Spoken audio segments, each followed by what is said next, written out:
The broadcast is now starting. All attendees are in listen-only mode.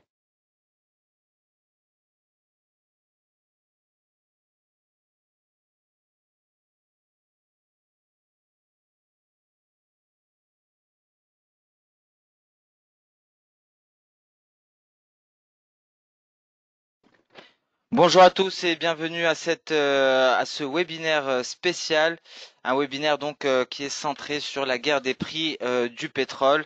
Bonjour à tous ceux qui nous ont d'ores et déjà rejoints. Nous allons débuter sans plus tarder. Alors, j'ai une question d'entrée de la part de Simon. Simon, qui visiblement est très intéressé par le gaz naturel. Petite question d'entrée, la guerre du pétrole va-t-elle permettre au gaz de se hisser à la hausse? Exactement, tout à fait, car cette guerre des prix du pétrole impacte fortement l'industrie du gaz de schiste aux États-Unis, ce qui favorise bien entendu le gaz naturel. Donc, bien vu, hein, de toute façon, on a pu le constater de par cette hausse fulgurante du gaz naturel, une hausse qui s'est vue freinée par le nuage journalier. Mais à terme, cela devrait favoriser le gaz naturel. On a juste anticipé cela et donc cela a entraîné des flux acheteurs en direction du gaz naturel, mais c'est plus à terme que l'on va réellement ressentir cet effet sur le gaz nat. Donc excellente question Simon. Très belle question pour débuter. Cette émission est donc avec les cours du pétrole, le pétrole qui a chuté de près de 30%, hein. Donc c'est une situation assez exceptionnelle. Dans un premier temps, ce que nous allons faire, nous allons retracer toute cette histoire, la dernière semaine en tout cas.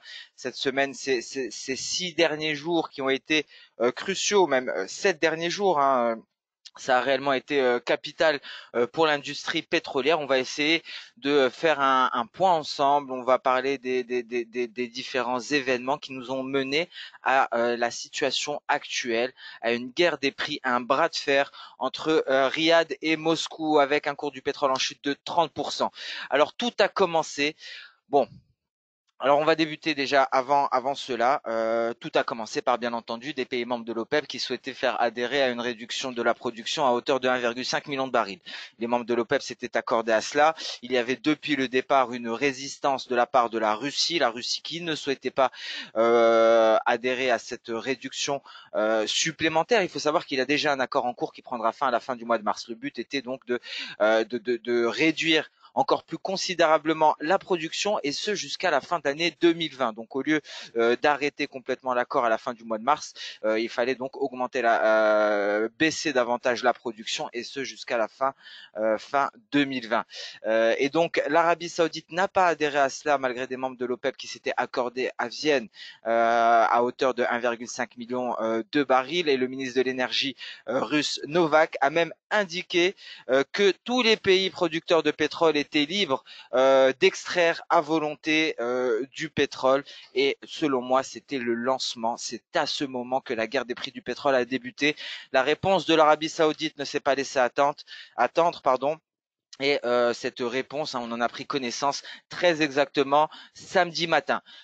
Alors, comment l'Arabie Saoudite a répondu? Pour cela, je vais vous expliquer quelques mécanismes. Il faut savoir que Saudi Aramco fixe tous les 5 du mois un prix pour le pétrole. Un prix pour le pétrole pour donc ses différents clients, ce qui leur permet donc de bloquer un certain coût et donc d'avoir une visibilité. Et donc ce prix s'appelle l'OSC et c'est par rapport à cela qu'est venue l'Arabie Saoudite, qu'est venue la réplique de l'Arabie Saoudite lorsque Saudi Aramco a fixé son OSC samedi dernier. On attendait donc l'OSC normalement le 5 mars. Exceptionnellement, c'était la première fois que Saudi Aramco ne publiait pas son OSC le 5 du mois. Saudi Aramco a attendu samedi matin pour publier son OSC et donc un rabais massif, la plus forte baisse mensuelle pour le pétrole saoudien depuis au moins 20 ans, de 8 à 10,25 dollars le baril. Donc c'est un rabais considérable qu'a fait Saudi Aramco. Quel était le but de Saudi Aramco? Tout simplement de proposer un rabais afin de récupérer un maximum de demandes de la part des raffineries. Les raffineries donc en Europe, en Asie, mais également aux États-Unis. Et bien entendu, l'Arabie Saoudite a trouvé des acheteurs. Déjà, nous avons au minimum 2 raffineurs asiatiques, voire même 3, d'ores et déjà intéressés, qui se sont engagés avec l'Arabie Saoudite afin d'augmenter leur demande de pétrole en provenance du royaume. Donc une stratégie qui pour le moment a clairement fonctionné. On a pu constater également une explosion de la demande de tankers. Avec de tels prix, il est devenu rentable de stocker du pétrole brut au large sur des tankers, hein, ce qui n'était bien entendu auparavant pas rentable. Alors aujourd'hui, ça l'est. La hausse, et on assiste à une hausse de la demande de tankers et donc de plus en plus de tankers qui stockent du pétrole brut en pleine mer. Donc ça a été la réplique de l'Arabie Saoudite. On peut le constater ici, ce rabais massif qui a été proposé, un rabais de 8 à 10,25 $ le baril. Hein. Donc c'était une fourchette de la part de Saudi Aramco. Quelle a été la conséquence? Il y a eu plusieurs conséquences. Il y a eu des conséquences sur plusieurs actions, sur plusieurs marchés. Première conséquence, Saudi Aramco qui passe en dessous de son prix de son IPO. Souvenez-vous, nous avons assisté à l'introduction en bourse de Saudi Aramco et pour la première fois, suite à cette OSC en rabais, à ce prix, donc à ce discount de 8 à 10,25 $ le baril, Saudi Aramco est passé sous son cours d'IPO et donc concrètement ceux qui ont acheté Saudi Aramco le jour J sont en perte aujourd'hui et ce depuis l'annonce de Saudi Aramco. Ça c'est la première conséquence. D'un point de vue de capitalisation boursière, on a eu une chute massive de la capitalisation boursière de Saudi Aramco. Saudi Aramco qui a perdu près de 500 milliards de dollars en capitalisation boursière en se basant sur le record historique de Saudi Aramco en décembre. Donc c'est une perte colossale pour Saudi Aramco. Bien entendu, par la suite, on va parler des perdants et des gagnants. La Russie a également beaucoup perdu dans cette histoire. Il n'y a pas que Saudi Aramco qui a endossé les pertes, mais en tout cas d'un point de vue de capitalisation boursière, ça a été assez conséquent. On peut le voir ici graphiquement, un net repli, et ça se chiffre bien entendu en milliards de dollars. Donc Saudi Aramco donc qui se replie, capitalisation boursière en chute de 500 milliards de dollars en se référant sur son record historique de décembre. Alors pour l'heure, Damien qui pose la question, qui souhaiterait savoir si le cours du pétrole descendra jusqu'au prix fixé par Saudi Aramco. Il faut savoir que l'Arabie Saoudite se dit prête à un cours du pétrole entre 15 et 25 $ le baril. On va parler par la suite du budget de l'Arabie Saoudite et de la stratégie interne de l'Arabie Saoudite. On va en parler. Mais là, ce qu'il faut savoir, c'est un rabais. Cette OSC, c'est un rabais, c'est-à-dire le prix actuel moins 8 à 10,25 $. Ce rabais permet d'attirer la demande, les raffineurs. Et donc d'ailleurs on va faire un point sur la situation actuelle. Il y a des discussions en cours en ce moment même, pendant que nous sommes sur ce webinaire. On va en parler tout de suite. On va voir les autres impacts. Vous avez également la Russie, vous avez Rosneft qui a perdu énormément de terrain, Rosneft qui a perdu 15 milliards de dollars, atteignant ainsi son plus bas depuis 2016. Et tant qu'on parle de la perte de Rosneft, du repli de Rosneft, je vais me permettre de vous parler de la situation actuelle. En ce moment même, Novak, le ministre de l'énergie russe, est en train de se concerter avec les géants pétroliers russes. Alors, dans les géants pétroliers russes, il y a un monsieur qui s'appelle Igor Sechin. Alors, qui est Igor Sechin? Igor Sechin, c'est le président du conseil d'administration de Rosneft. Igor Sechin, c'est également le monsieur qui a été vice-premier ministre de la Fédération de Russie dans le gouvernement Poutine de 2008 à 2012. Igor Sechin, donc, c'est indirectement le grand patron de Rosneft qui est en train actuellement de se concerter avec le ministre de l'énergie russe Novak. Igor Sechin, c'est également un fervent opposant à l'Arabie Saoudite et plus largement aux pays membres de l'OPEP. Donc si l'Arabie Saoudite ne cède pas en dernière minute, j'ai comme l'impression que l'opposition pourrait venir de la part d'Igor Sechin. Igor Sechin, fervent opposant à l'Arabie Saoudite Saoudite, Igor Sechin, s'est toujours opposé à cette alliance diplomatique entre la Russie et l'Arabie Saoudite. C'est en cours et donc c'est en ce moment même. Par la suite, des discussions devraient se tenir entre les membres de l'OPEP. Ce serait par visioconférence, mais l'Arabie Saoudite a d'ores et déjà répliqué et a annoncé que ses délégués ne prendront pas part à ces discussions. Donc visiblement, et on vient de l'apprendre, hein, on vient de l'apprendre très récemment. C'est une information donc qui est tombée il y a un peu plus de 30 minutes. Donc visiblement, les délégués saoudiens ne se joindront pas au meeting hein, des pays membres de l'OPEP+ et à la visioconférence. Tout à fait, Simon. Entre l'OPEP et la BCE, journée décisive pour les marchés aujourd'hui, même s'il n'y a pas de surprise hein, du côté de la BCE.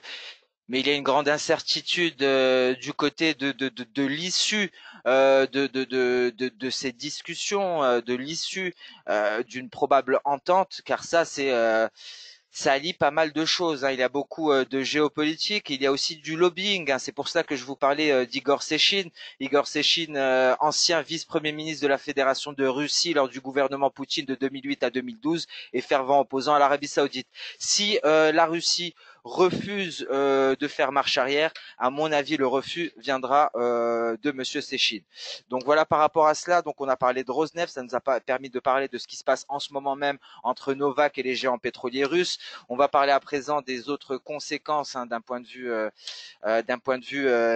des valeurs. On a également ExxonMobil hein, qui ce week-end s'est rapproché, a atteint un plus bas de 16 ans. Donc c'est assez exceptionnel hein, de ce côté-là. Donc on a vu l'impact du côté des Saoudiens, l'impact du côté des Russes.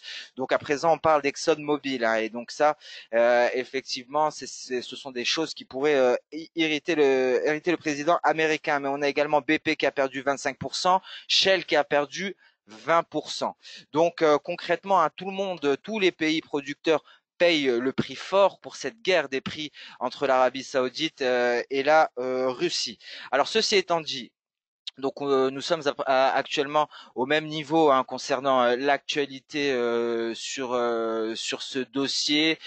Tout ce qu'on peut ajouter, c'est que Novak a prévenu il y a une heure que ça pourrait être compliqué et les observateurs, les spécialistes du marché pétrolier ne s'attendent pas à un retournement de situation de la part de la Russie, hein, sachant donc quelles sont les personnes hein, qui sont présentes autour de la table avec Novak, le ministre russe de l'énergie. Il est très peu probable que la Russie fasse marche arrière.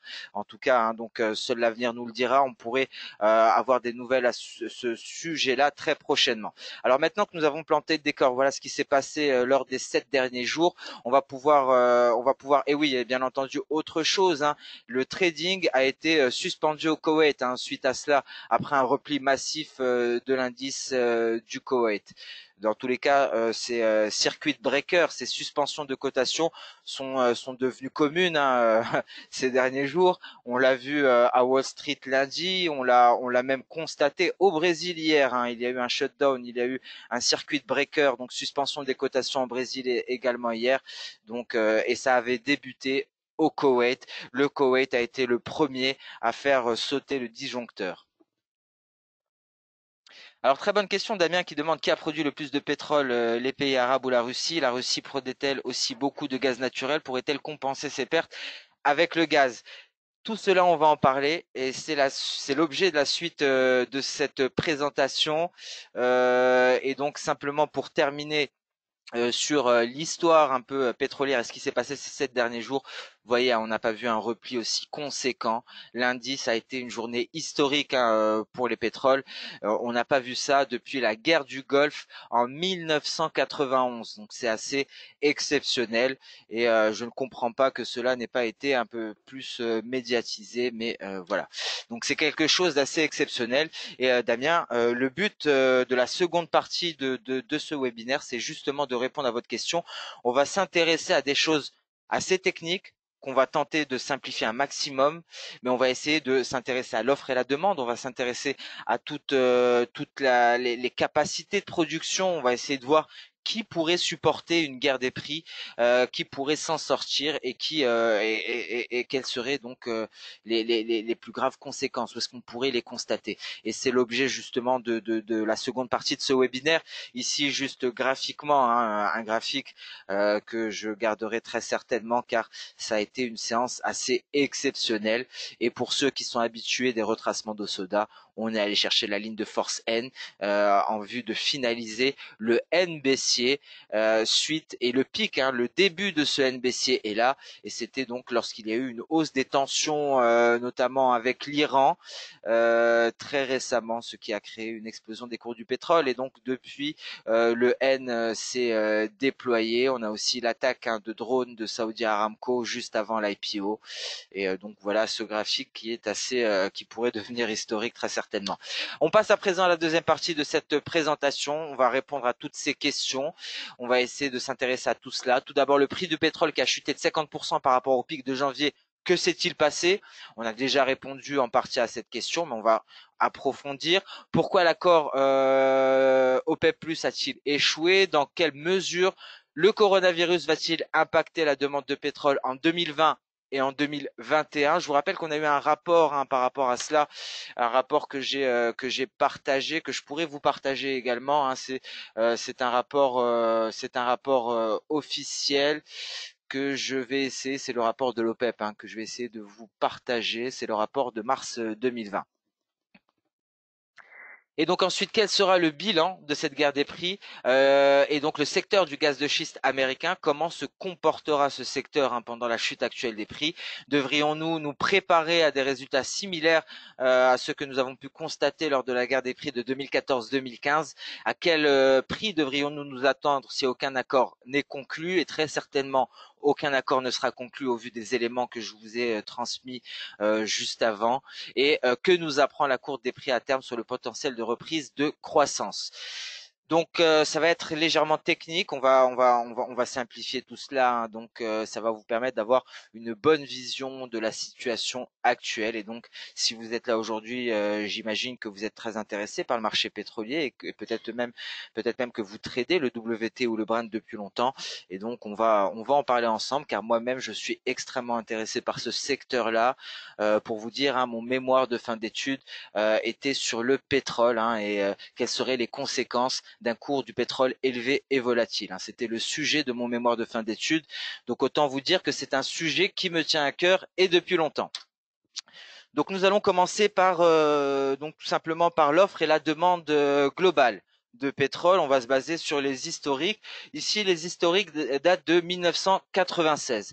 Nous, ce qui va nous intéresser principalement, ça va être la dernière décennie, ce cycle haussier que l'on a pu constater. Donc, vous avez en rouge, la courbe rouge représente l'offre. La courbe verte représente la demande pétrolière. Donc encore une fois, tout cela, comment dire, et bien entendu ici en gris, vous aurez la balance, donc le total. Donc ici, à partir du moment où l'offre est supérieure à la demande, on peut le constater ici graphiquement. Et inversement, lorsque ces courbes se croisent et s'inversent, lorsque la demande est supérieure à l'offre, et donc bien entendu, nous avons un déficit. Donc excédent ou déficit. Ce qui va nous intéresser, c'est la dernière, bien entendu, dernière décennie. Et à ce niveau-là, on peut constater deux périodes où l'offre a surpassé la demande.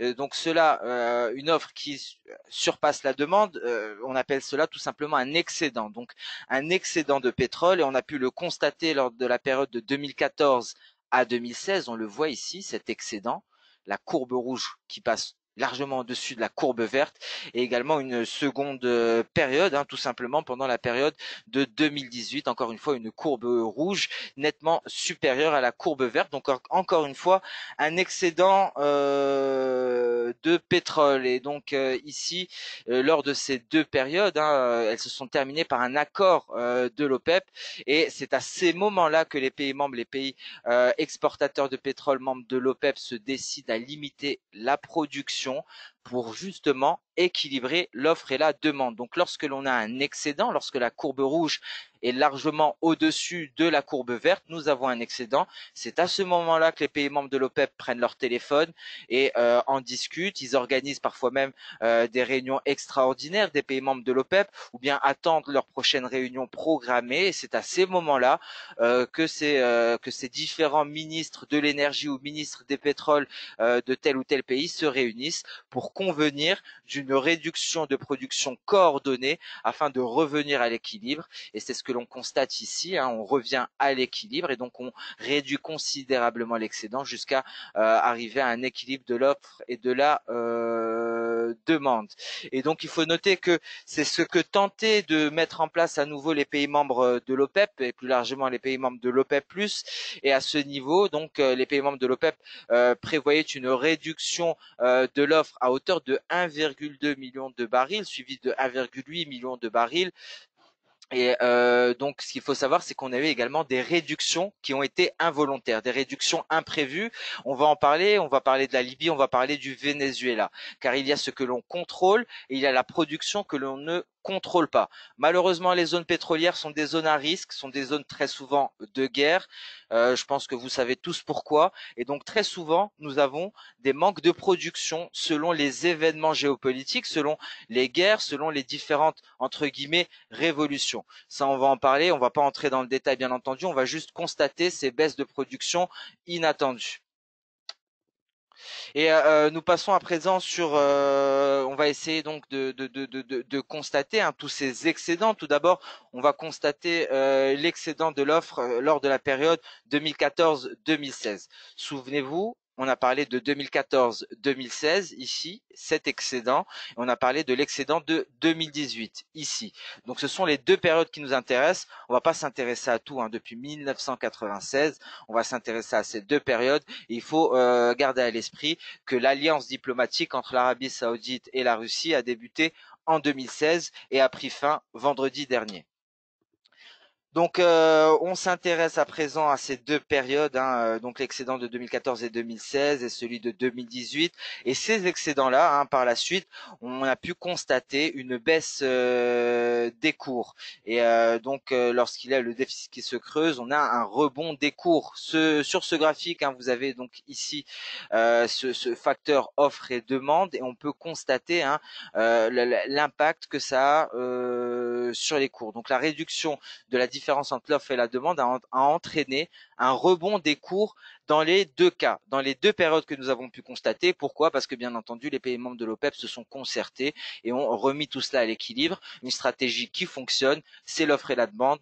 Il n'y a pas de secret, hein, c'est la base de l'économie. Et dans les deux cas, le goal a été atteint, l'objectif a été atteint, et donc on a assisté à une hausse des cours et donc des actions de l'OPEP+ qui ont conduit à un déficit à la fin de l'année dernière, ce qui n'a toutefois pas entraîné de mouvement net sur le marché pétrolier.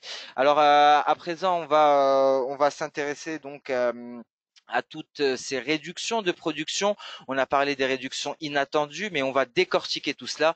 On va voir les différentes réductions de production selon les zones, selon les pays en particulier. Donc la réduction de l'offre.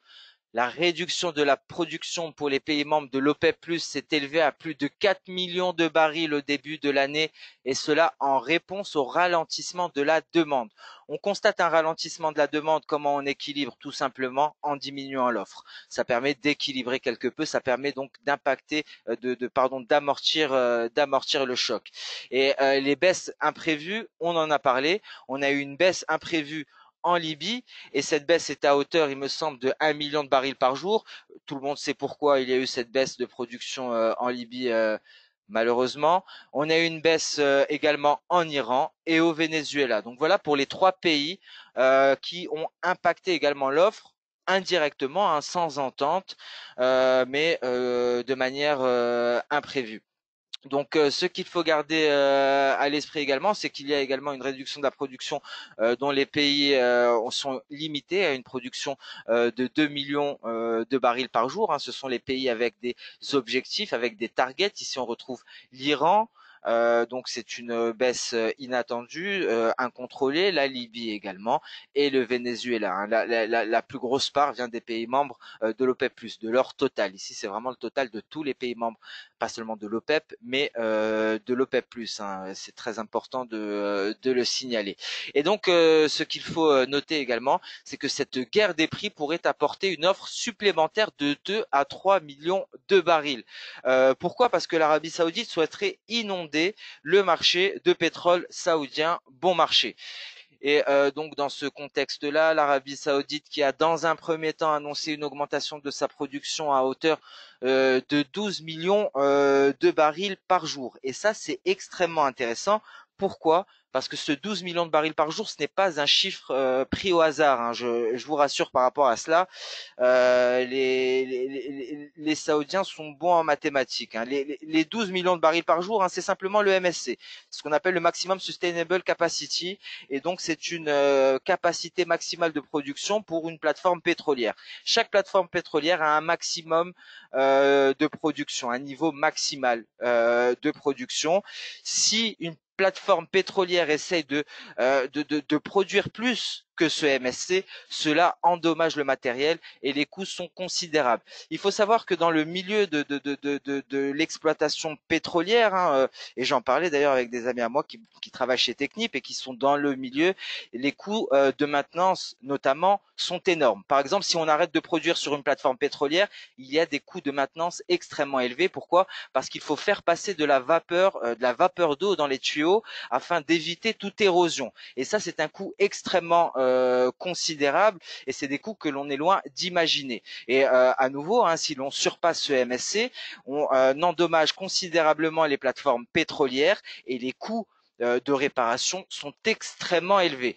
Donc voilà pourquoi, dans un premier temps, l'Arabie Saoudite s'était capée, s'était tenu à annoncer simplement 12 millions de barils par jour parce que cela justement correspondait au MSC. On a même entendu parler de 12,3 millions de barils par jour. Où est-ce qu'il comptait sortir ces 300 000 barils par jour? Tout simplement à partir des réserves stratégiques de l'Arabie Saoudite. Donc 12 millions du maximum de Saudi Aramco, 300 000 des réserves stratégiques d'Arabie Saoudite. Mais on a appris mercredi matin, juste avant d'ailleurs l'intervention de la BOE, que le ministre de l'énergie saoudien avait envoyé des directives à Saudi Aramco en vue d'augmenter considérablement cette MSC. Donc le ministre saoudien de l'énergie a ordonné à Saudi Aramco d'augmenter sa capacité maximale de production à hauteur de 13 millions de barils par jour. Donc on n'est même plus à 12 millions de barils par jour, on en a 13 millions de barils par jour et c'est ce que l'on a appris justement mercredi matin. Et donc visiblement un bras de fer qui se poursuit. Et nous allons ceci étant dit, on va s'intéresser un petit peu à la Russie. On a beaucoup parlé de l'Arabie Saoudite, hein. Je vous rappelle que la Russie avait annoncé qu'elle pourrait donc prospérer pendant 10 ans avec des cours du pétrole extrêmement faibles, hein. Et donc de son côté, la Russie a répliqué. Mais il est important de préciser par quel biais la Russie a répliqué. C'est Rosneft qui a répliqué, donc indirectement c'est Igor Sechin. Igor Sechin, ce fameux monsieur qui est à la tête de Rosneft et un proche de Vladimir Poutine, fervent opposant aux pays membres de l'OPEP.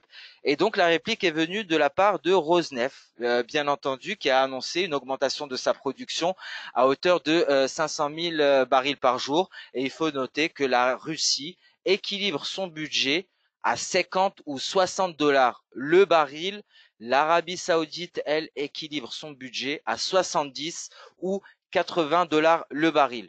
Tout ça, c'est à nuancer, hein. Ce qu'il faut savoir, il y a deux choses très importantes à savoir avant de poursuivre.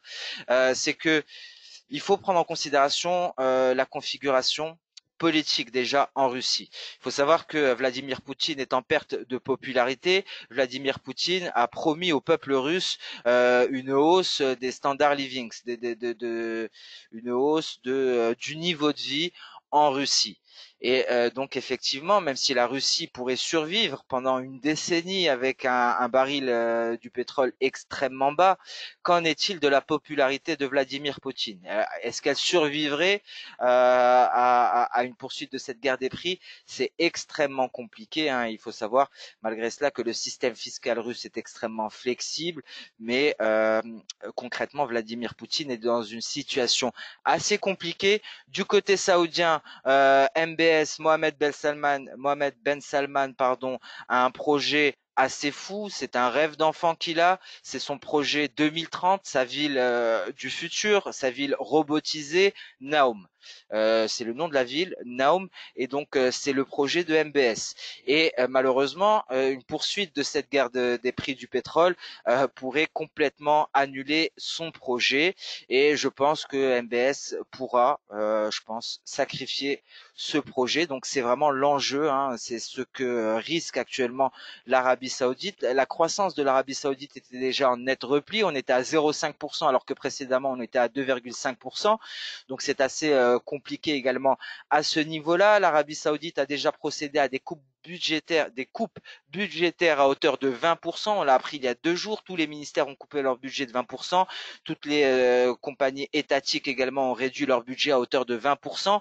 Donc on se prépare déjà du côté saoudien, on se prépare déjà également du côté russe. Ceci étant dit, on peut passer à la suite de cette présentation. Ça tombe très bien car on a parlé j'ai beaucoup de commentaires, hein, donc j'essaie d'aller vite car j'ai 1 heure et je vois de très bons commentaires.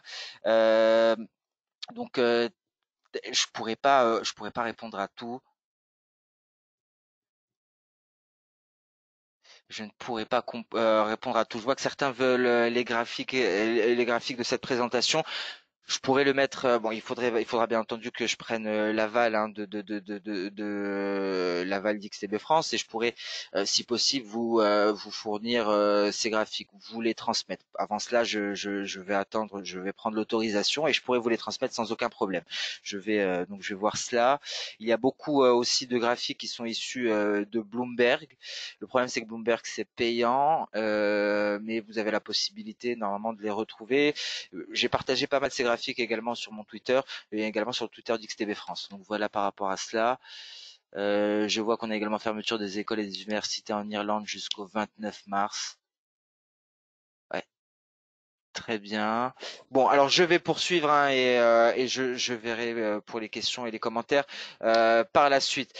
Donc à présent, on a parlé justement de la croissance en Arabie Saoudite attendue à 0,5% et ça c'était le cas avant le bras de fer entre Moscou et Riyad.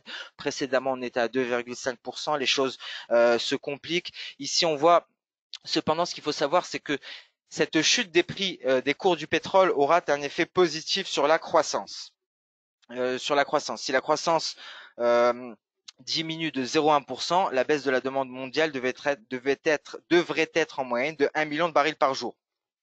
En cas de baisse de 0,4% de la croissance, la baisse de la demande par rapport au scénario de base suppose 3 millions de barils par jour, ce qui semble être le scénario minimum. Donc ici, ce que vous pouvez constater, c'est que nous avons la demande de base et que la demande devrait baisser avec un repli de 0,1% de la croissance.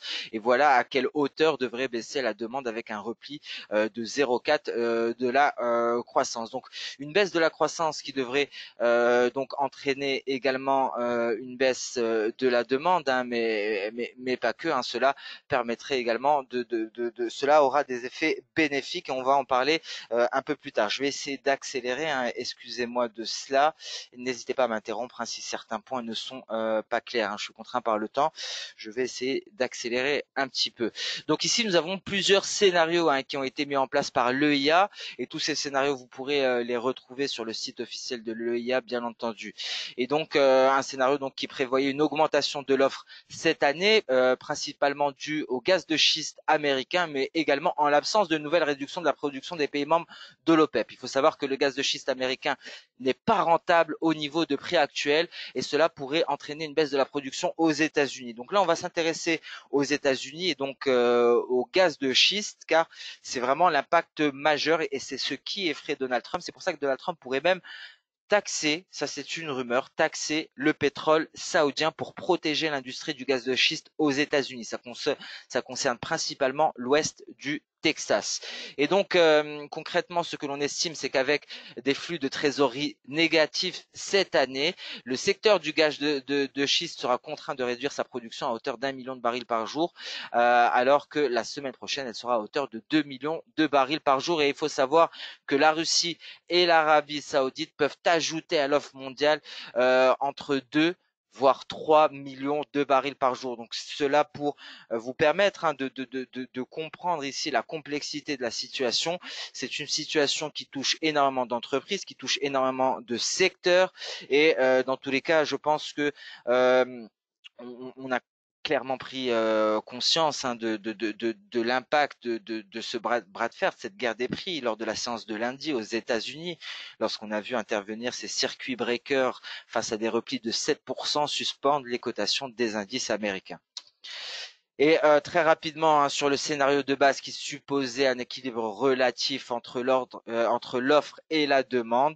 Donc dans le pire des cas, le scénario le plus pessimiste, l'offre excédentaire sur le marché pourrait rester dans une fourchette entre 4 à 6 millions de barils par jour, ce qui ferait baisser les cours cette année dans une fourchette de 20 à 30 dollars de baril par jour. On comprend pourquoi hein, certains niveaux de prix pour le baril ressortent très souvent lorsqu'on a des déclarations, que ce soit de la part de Novak ou du prince Abdelaziz, ministre de l'énergie en Arabie Saoudite. En revanche, une poursuite de l'accord et un faible impact hein, du coronavirus, et ça c'est un autre scénario, se traduiront par une offre excédentaire entre 1 à 2 millions de barils par jour. Alors, on s'éloigne de ce scénario, notamment du faible impact hein, du coronavirus sur l'économie, surtout depuis qu'on a appris cette restriction quant aux ressortissants européens pour des voyages aux États-Unis. C'est un autre coup dur hein, pour le pétrole qui a perdu 6%, et donc encore une fois, c'est une baisse massive de la demande. Hein. On réduit le trafic aérien, on a besoin de moins de kérosène, donc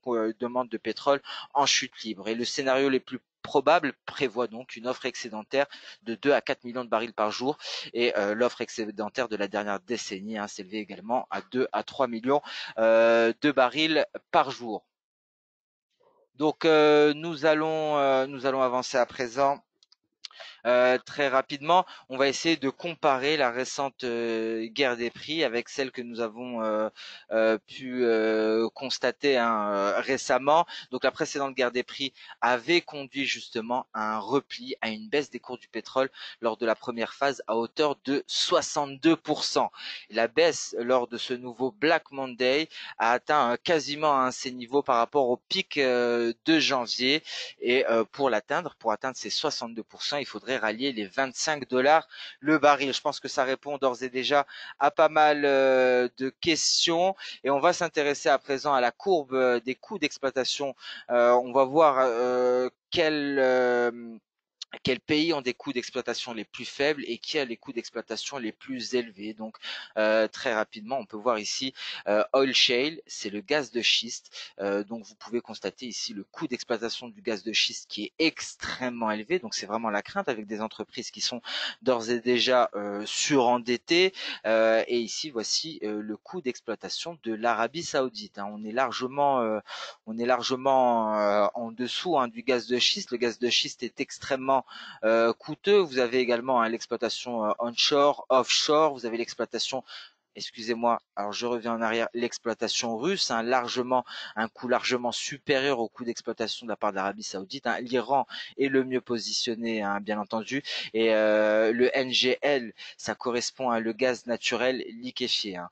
Et donc ça, pour ceux qui s'intéressent au gaz naturel d'ailleurs, c'est le moins cher hein, et on a Nord Stream 2 qui devrait donc rallier la Russie à l'Europe, plus principalement l'Allemagne, et donc ça c'était un coup de maître hein, de la part de la Russie, mais Donald Trump est intervenu avec des sanctions hein, sur Nord Stream 2, sur Rosneft également. Certains parlaient même de revanche de la part des Russes contre les États-Unis en frappant de plein fouet, pardon, le gaz de schiste.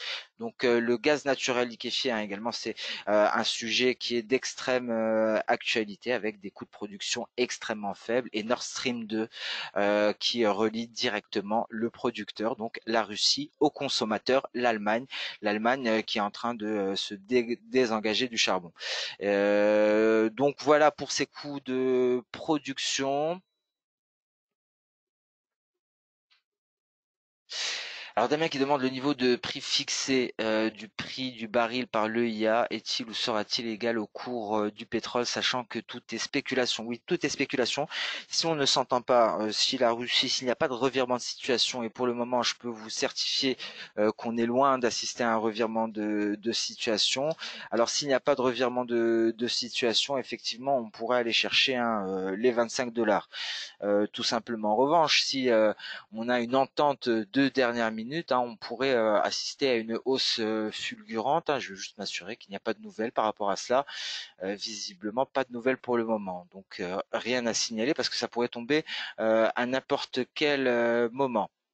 Mais ça va être décisif. Est-ce que finalement le bras de fer se poursuit, ou est-ce que la Russie trouve un terrain d'entente avec l'Arabie Saoudite? Dans ce cas-là, ça va être impulsion haussière. On va vraiment s'éloigner de ces niveaux-là, mais très peu probable pour le moment.